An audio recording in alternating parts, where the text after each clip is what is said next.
What is up, trail goblins? I'm still riding that UTMB finish high. As you could tell, I'm wearing the vest. And I wanted to make a video talking about the build up to my race, the race itself, and what happened afterwards. But before I get into that, did you know that 93% of you aren't subscribed? Hit that subscribe button, or I'm gonna do to you what I did to Jim Walmsley at UTMB. He said it was a knee niggle, but who do you think gave that to him? Subscribe already! Just kidding, please subscribe, thank you. First thing I'll talk about is the training plan that I decided to use. I ended up going with the Advanced 100-Mile Training Plan, How to Train Like Kilian Jornet and Jim Walmsley Training Plan. I think that it did a great job at kicking my ass and getting ready for all the insane elevation and distance that I would be covering during UTMB. I probably could have gotten by using the original 100-Mile Training Plan, How to Train Like Kilian Jornet Training Plan, but I ended up going with the harder training plan just because I was so nervous about UTMB and not finishing that I just wanted to have absolute 100% proof that I could do this race, and this training plan was the one that gave me that confidence that I was going to finish the race. I also don't think that I would have been able to finish in the time that I did if I would have just stuck with the normal 100-mile training plan. So that was leading up into the race, the training block that I did, that 16 weeks before the race. Now let's talk about what happened right before UTMB 2024. I showed up 3 days before the race and my whole family was there to support me and help me through some of the later aid stations in the race. We rented a sweet cabin in Les Houches, and trust me, it's called Les Houches. I tried calling it Les Hooches to the bus driver and he tore me a new one. So everything was at that cabin for me to just relax and get ready for the race at hand that would start in 3 days. Then my mom tested positive for COVID. So my wife and I immediately evacuated the cabin, had to find a new Airbnb, and stayed there up until the start of the race. It was not ideal conditions at all leading up to UTMB, but what are you gonna do? Stuff happens. Then when I started packing for the race, I realized that there was only one drop bag for the entire UTMB race. My 100-mile that I did last year had 3 places for drop bags, so I didn't need to see any crew for the entire race, which was perfect. UTMB, however, has 1 drop bag at the halfway mark of the race at Courmayeur. So I thought that I was going to be seeing my crew maybe once during the entire race, that they would bring me a pizza and say, "Good job, keep going," and then I would just run to the finish line. But that is not how things turned out. Luckily, my family had rented a car, so I didn't need to worry too much about the drop bag situation. But 1 drop bag for a 110-mile race? Come on, UTMB. Then the day of the race comes around, and to be honest, I wasn't feeling too well. I thought that I might have COVID, but I tested and I didn't have it, so it was like kind of like aches and pains all over my body. I don't know if it was my body just like getting used to a new climate. It was super hot here in Nice and very cold up in Chamonix.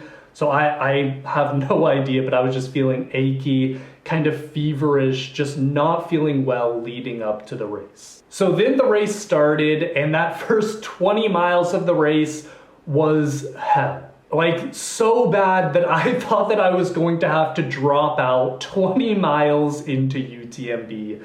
I just felt so terrible. I had no power in my legs at all. I wasn't able to hike uphill. I wasn't able to run down hills. The only thing I was able to do was run on flat terrain. And if you know UTMB, there is not a lot of that.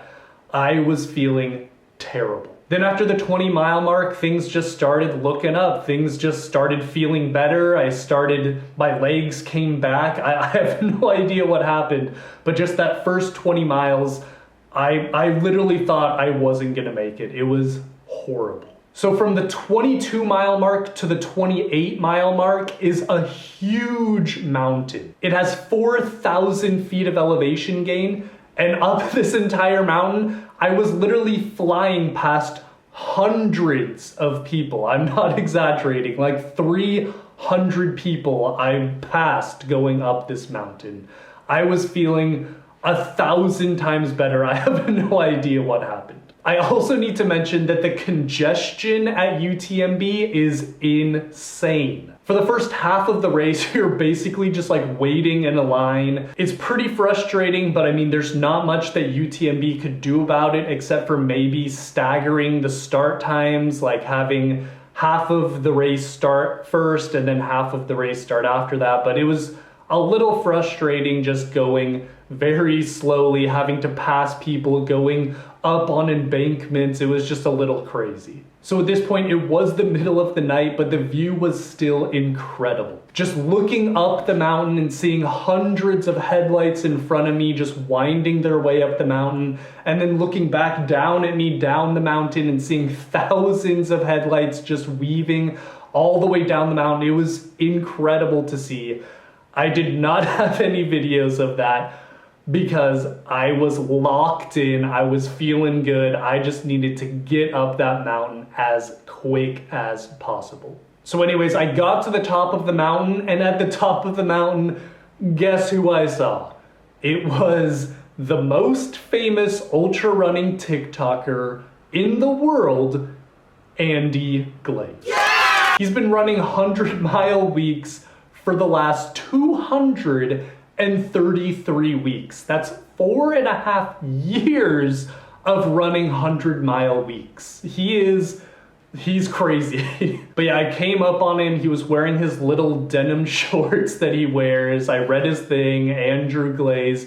I went up behind him and I said, "Hey, you're that famous TikToker, aren't you?" And he looked back at me and he was like, "Yeah, I guess I am." But yeah, I just told him that I loved his videos. He said thanks, and then I passed Andy Glaze flying down that mountain. I was feeling so good. So I made it down the mountain to the 50-kilometer aid station, Les Champions. I was feeling great. I refilled my bottles again with the fuel mix that I brought myself because I don't trust UTMB drink mixes that they're using, because I know that they're diluting them and not giving me the full carbs that I need. They might not be doing this, I don't know, but according to what I have heard that they're doing at Western states, people are saying that they're diluting the drink mixes, and I didn't want to take that chance. I needed my full carbs. But yeah, up until this point of the race, I was averaging about 70 grams of carbs per hour, and I was feeling strong and ready to go. So I went through that aid station at 2 a.m. and I was cruising, I was ready to go, I was wide awake and fly. So from this aid station to the next aid station in Lac Combal, I passed another 150 people. And that was just over the course of about 10 miles. So after I went through the Lac Combal aid station, the sun started to rise, and it was one of the coolest things that I've ever seen. It was just ginormous, huge, tall mountains, huge glaciers just coming down. It was incredible. One of the coolest mornings I've ever had in my entire life. I loved it. So I continued to Courmayeur, which is the halfway point of the race at mile 50. And when I got to Courmayeur, it was getting a little more difficult for me to take in liquid calories, but I was still doing pretty good on calories. I grabbed some chips that I had in my drop bag at Courmayeur, and yeah, I was ready to go. So up until this point, I felt like I was flying through aid stations, but I was actually taking about 15 minutes per aid station, which by no means is fast, but I mean, I felt like I was going through as quickly as I could and efficiently as possible. Then the next section after Courmayeur to the next aid station was the most incredible views ever. Like from Courmayeur to, it was incredible. Like I said, huge glaciers, just glacier after glacier after glacier after glacier, huge mountains, green hills, incredible, amazing. I loved it so much. So when I made it to Grand Col Ferret, which is the highest point of the race, I was moving okay, definitely not as fast as I was moving before Courmayeur, but I still was passing about 20 people per like little checkpoint, so I wasn't doing too bad. From Grand Col Ferret to the next major aid station at Champay-Lac was when things took another big downhill. I was struggling. I called my crew and begged them to get me a pizza at Champay-Lac, and they said that there wasn't a pizzeria for about 50 miles from them, and they were already at the aid station waiting for me. I needed that pizza, and knowing that it wouldn't be at that aid station, I was just devastated. So yeah, by the time I got to Champay-Lac, my crew was pizzaless, and I was just feeling terrible. Luckily, there was some French fries at this aid station, so I had my crew chief just run out, grab some French fries, and bring them back to me. I literally ate those French fries as fast as I could. It felt so good just having something hot and solid in my stomach. So I spent 30 minutes at this aid station, which was the longest I spent at any aid station during the race, and I was just feeling awful, feeling bad for myself, tired, so sore. Everything was locking up, my back, my shoulders, my feet, my leg, everything was cramping, feeling terrible. I could barely even walk at this point. But yet, for some reason, I still had 100% certainty that I was going to make it to that finish line. So I hobbled out of Champay-Lac, and a lot of people were struggling here, but I was probably struggling more than most people were. Champay-Lac is at mile 80, and the next aid station was at Triant at mile 90. So in that 10-mile section, I got passed by 2 people. This was the only time during the race that I got passed by people, and I was going through it. But guess what was waiting for me at the Triant aid station? An entire pizza. Pizza is literally my secret weapon during ultra marathons.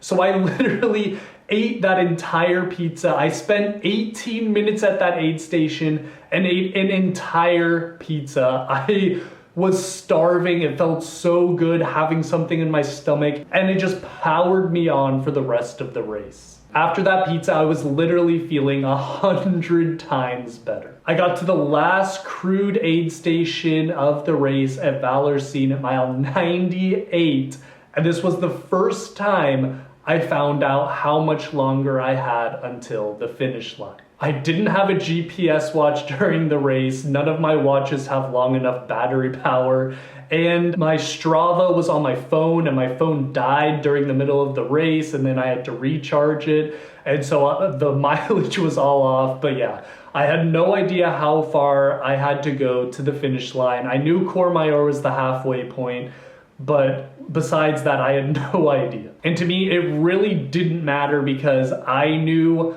I was going to finish that race, and it didn't matter how many miles I had left, how many miles I'd gone. All I was focused on was that finish line. So this was the first time I asked my crew chief how much longer I had until the finish line.